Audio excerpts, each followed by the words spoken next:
everyone, Miss Underwood here with the School Health Initiative program, and today I'm working on your wellness block.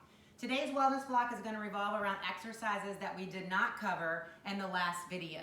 So make sure you have some space and you're near the video, and let's get started. So the first exercise we're going to cover today is toe touches, and toe touches are basically what they say they are. You're going to touch your toes, but between you come up. So you don't just tap your toes, you actually raise up. You'll feel the stretch in the back of your hamstring, and you want to use your lower back to lift yourself up. So let's go ahead and do 5 toe touches.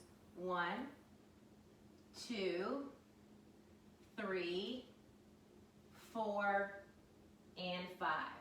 The next exercise is squats. So what you're going to be doing with squats is you're going to have your feet kind of shoulder width apart, and basically you'll hold your arms out to kind of keep your balance, and you'll push your backside back and sort of bend down. Now, from the side, you can see that my knees do not go past my toes when I squat down. So I actually push my hips back, trying to keep my back as straight as I can, and go down just as if I were going to be sitting in a chair.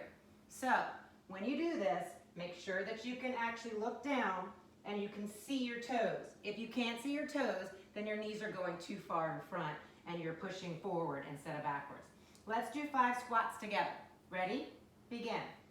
1, 2, 3, 4, and 5. Now, the next exercise requires you to get on the ground. They're called crab kicks. So you're going to actually get into where you would do, be in a position like as if you're going to crab walk. But basically, you're going to kick your feet like this. Now, we're going to do 10 of these, and then I'm going to show you the challenge version. Ready? Go.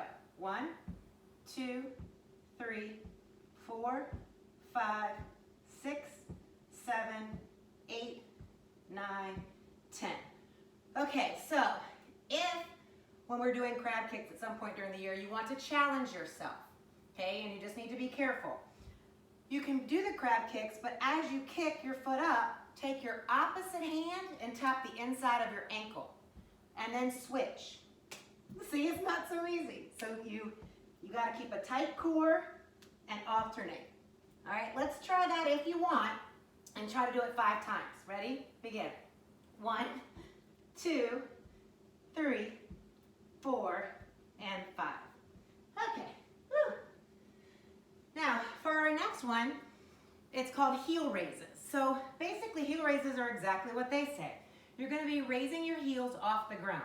You keep your knees straight and locked, and you just raise up, okay? So let's do 10 of those together. Ready? Begin. 1, 2, 3, 4, 5, 6, 7, 8, 9, and 10. All right. Another thing that some people like to do are basketball shots. And basically it's more of a jump. It just makes it a little bit more exciting. So you're going to actually bend your knees and kind of jump up and act like you're shooting a basketball. So let's do 10 of those. Ready? Begin. 1, 2, 3, 4, 5, 6, 7, 8, 9, and 10. Okay. For the next one, it's basically a jump, a hop. There's a variety of different ones you might be doing this year. There might be something where you're supposed to be doing bunny hops after you solve some type of math problem. So bunny hops are just 2 feet jumps, kind of like this, okay? Now, other things that might come into play are just jumps, normal jumps. So you're just jumping off the ground. Other things that you might do are rocket blasters. So rocket blasters, you go down and up like a rocket, like that. So let's do 2 of those together.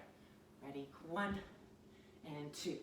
Another one might be star jumps, where you actually put your arms out and your legs out at the same time. So it looks something like this. Star, star. So let's try 2 of those. Ready? Go. 1 and 2. All right. So there's a variety of different jumps or hops that you might have to do. All right. One that's really easy and actually feels really good are shoulder rolls. So shoulder rolls are basically rolling your shoulders forward, rolling your shoulders backwards, And these are outstanding to do while you're actually at your computer because they're not just an exercise, they're actually more of a stretch and you're releasing the tension that forms in your neck when you might be sitting in a computer for too long. Okay, so let's do 10 forward and 10 back. Ready? Begin. 1, 2, 3, 4, 5, 6, 7, 8, 9, 10. And you can feel a little bit of heat probably right through here. And now we'll go backwards for 10. 1, 2, 3, 4, 5, 6, 7, 8, 9, and 10. All right, the last one for today is chair dips. Now, chair dips don't actually have to use a chair. Basically, what's gonna happen is you're gonna find somewhere that's about, chair height. So like a sofa or a dining room chair, and you're gonna basically put your hands and sit on the edge. Your fingers will face your feet. Don't turn around. So keep your fingers forward. And then you'll kind of walk your way off of the chair so that you're sort of hovering above the ground. And then you'll basically dip down and up, working the tricep muscles of your arms. Now, the harder you want to make it, the further out your feet will need to go. The easier you want to make it, the closer you want to be. Now, you don't always have to have a chair to do these either. You can actually do these on the ground. You just have to make sure that you keep your waist off the floor, okay? So when you bend down, these are called tricep dips, basically. It's just a different form of doing our chair dips without the chair. Now make sure if you are doing chair dips, that if you're using a loose chair, you wanna make sure that it's pushed up against something so it doesn't slide, and never use a chair that's on wheels. Okay, you will have other exercises that you may encounter throughout the school year.